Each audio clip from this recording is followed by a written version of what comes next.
Uma catequese do Papa Bento que ocorreu no dia 27 de fevereiro de 2013, com a presença de 150 mil fiéis na Praça São Pedro. Ele diz, os últimos parágrafos: o sempre é também o para sempre. Não há mais um retornar privado. A minha decisão de renunciar ao exercício ativo, prestemos atenção, que ele diz, do ministério, não revoga isto. Não retorna à vida privada, uma vida de viagens, encontros, recepções, conferências, etc. Não abandono a cruz, mas estou no modo novo, junto ao Senhor crucificado. Não carrego mais o poder do ofício para o governo da igreja, mas no serviço da oração. Estou, por assim dizer, no recinto de São Pedro, São Bento, cujo nome levo como Papa será, para mim, de grande exemplo nisto. Ele nos mostrou o caminho para uma vida que, ativa ou passiva, pertence totalmente à obra de Deus. E sobre a visita do Dom Felei, até então superior à eternidade São Pio X na época, ao Santo Padre Bento, infelizmente eu não encontrei a fonte. Eu mencionei por memória, mas é sempre importante citar a fonte, embora essa reflexão que faço não seja um trabalho acadêmico, mas somente reflexões despretensiosas, sem querer convencer alguém. Mas seria importante, por dar uma certa credibilidade. Enfim, o depoimento de Felei demonstra, como citei no vídeo anterior, já uma pista que levou o Papa a refletir como está de acordo com a catequese para a tomada de tal decisão. São Francisco, somente algumas partes que é muito longa. Nesse mesmo contexto, que lembra muito o catecismo na igreja, o catecismo hoje tão combatido, no parágrafo 675. A morte do Pai Santo, São Francisco, ele convocou seus filhos e alertou sobre os problemas que haviam de vir, dizendo: haja com bravura, meus irmãos, ganhe coragem e confio no Senhor. Em breve se aproxima o tempo, no qual haverão grandes provas e aflições, perplexidades e discórdias, tanto espirituais como temporais, virão em abundância, a caridade de muitos esfriará, lembrando muito aquela passagem de São Paulo, enquanto a maioria dos ímpios aumentará, os diabos terão poder fora do usual, a imaculada pureza da nossa ordem e de outras será tão escurecida que haverá bem poucos cristãos que obedecerão ao verdadeiro, soberano pontífice e igreja romana com corações leais e caridade perfeita. Nos tempos dessa tribulação, o homem não canonicamente eleito será elevado ao pontificado, que, com astúcia, empenhar em levar muitos ao erro, morte. Então, escândalos se multiplicarão, a nossa ordem será dividida, e muitas outras serão totalmente destruídas porque consentiram o erro em vez de combater. Opiniões e cisma entre as pessoas, os religiosos e o clero, que se aqueles dias não fossem abreviados, segundo as palavras do Evangelho, até os eleitos seriam levados ao erro, e se não fossem guiados no meio de tão grande confusão pela imensa misericórdia de Deus.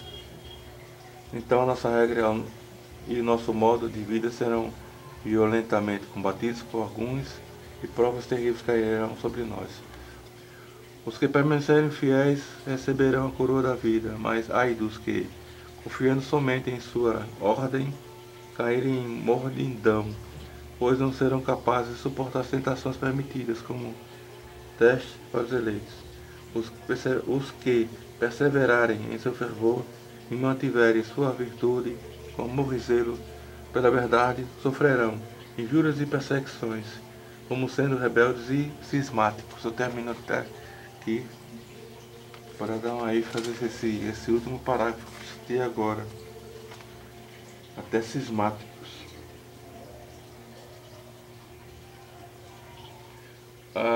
Esse mesmo livro ela diz: vi pessoas da seita secreta minar sem descanso a grande igreja. E ela prossegue: Durante esse tempo vi, por um lado e por outro, no mundo inteiro, muitas pessoas boas e piedosas, sobretudo eclesiásticos, vexados, prisioneiros e oprimidos, e tive o sentimento de que eles chegariam a ser mártires um dia. A conexão aqui agora com essa profecia citada de São Francisco. Martírio. Beato Francisco de Paula Iquer, ele era um grande padre carmelita descalço e foi obrigado a deixar seu convento por causa da Revolução na Espanha. Ele viveu numa ilha, diferente dos religiosos e padres que buscavam refúgio durante a Revolução entre os benfeitores. Nesta ilha ele bebeu a fonte da origem da Ordem do Carmo, na penitência, oração e recolhimento, em grutas, e fundou o jornal O Ermitaño. Ele profetiza um grande restaurador da igreja diante a grande tribulação, ou seja, na cruz, mas com a forte esperança de uma restauração final. Frei Francisco viveu como eremita. São Clemente V, eu vou citar mais tarde, ele fala que esse legítimo e restaurador Papa da igreja seria um eremita. Por último, eu coloco uma postagem do jornalista André Sotti, que eu acompanho os vídeos dele há um certo tempo, que não é conhecido no Brasil. No exemplo que eu citei aqui do Cardeal Sara, citar a postagem do André Sotti, só me prender mais na parte que ele fala sobre a reforma canônica. É extraído no Libério Cotidiano, um antigo blog dele que agora não há mais postagem. Eu vou fazer um grande resumo aqui para ficar mais curto e me interessa mais a questão canônica. Bergoglio não é papa nem por ser herege, pecador, apóstolo ou qualquer outra coisa, mas simplesmente porque Bento não abdicou. Não podemos deixar de notar que grandes dificuldades persistem, em alguns casos por razões óbvias, na compreensão dessa questão notável, essencial e fundamental que se encontra impedida. Do que estamos falando, isso é explicado para leigos, entre aspas, que ele escreve, no Cânono 335, quando a Sé Romana estiver vaga ou totalmente impedida, nada deve ser alterado no governo de integridade universal. O que significa ser impedido?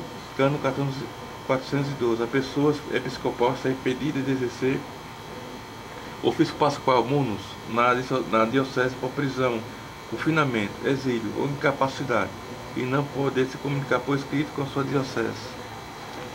Prossegue, eu vou pulando algumas partes que são mais importantes. Como se vê, notamos o impedimento ao exercício da comunidade, que é o título, a investidura do Papa, de origem divina, como confirma a Constituição Universo Domini Ingreste de João Paulo II. Artigo 53. Qualquer um de nós, por disposição divina, pelo Romano Pontífice eleito, se comprometerá a fielmente cumprir o munus petrino de pastor na Igreja Universal. Está claro, se o Papa não pode exercer o munus, ele está impedido de fazê-lo. O exercício do munus é chamado de ministerium e, consequentemente, depende do munus. Quando o Papa é preso, não aceita impedido, o Papa continua porque ele preserva o munus, ou título papal, mesmo que ele seja impedido de exercê-lo, de manter, carregar ou ser privado do ministério. Aí ele cita o Cânono 332.2. De fato, a abdicação no Cânono 332.2 impõe uma renúncia do próprio munus, como título não do seu exercício, o ministério, e consequentemente caduca automaticamente. Lê aqui. Se o Romano Pontífice renunciar ao seu ofício munus, é necessário para a validação que a renúncia seja completamente válida, o que não aconteceu com Bento XVI.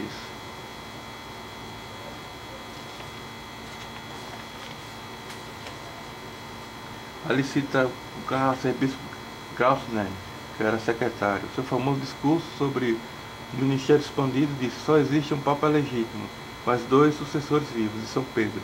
Ele tem um ministério expandido. como membro ativo e o outro membro contemplativo. Na lógica, um legítimo, outro não. Na Gazeta de la Serra, Bento XVI deu uma entrevista dizendo que Papa um só, mas não citou qual, ou era ele ou era Francisco. Isso tem que levar para a lógica de Bento XVI. Bento XVI escreveu uma declaração de que a sede de Roma, a sede de São Pedro, permanecerá vaga. Nota, esta é a tradução italiana de latim, mas em latim o único texto que lhe interessa, o verbo passate, é traduzido corretamente como assento vazio, desimpedido e livre. De fato, às 17 horas do dia 28 de 2013, o Papa Bento pega o helicóptero e vai até o local físico da vazia, livre, para que seja impedida. Aí ele fala sobre um plano de anti-usurpação, mas eu quero somente me prender na forma canônica, para levar adiante essa reflexão. E será mais e seguirá adiante, se Deus quiser. Agora continuaremos. Deixa eu ver aqui se só. Logo termina essa recapitulação, chegamos a essa simples conclusão. O que nos espera é a cruz. O que Bento passou foi uma renúncia, não ao mundo, mas ao ministério, oferecendo seu sofrimento de uma forma mística ao bem da igreja, ao qual deveremos passar também no exemplo de Bento XVI.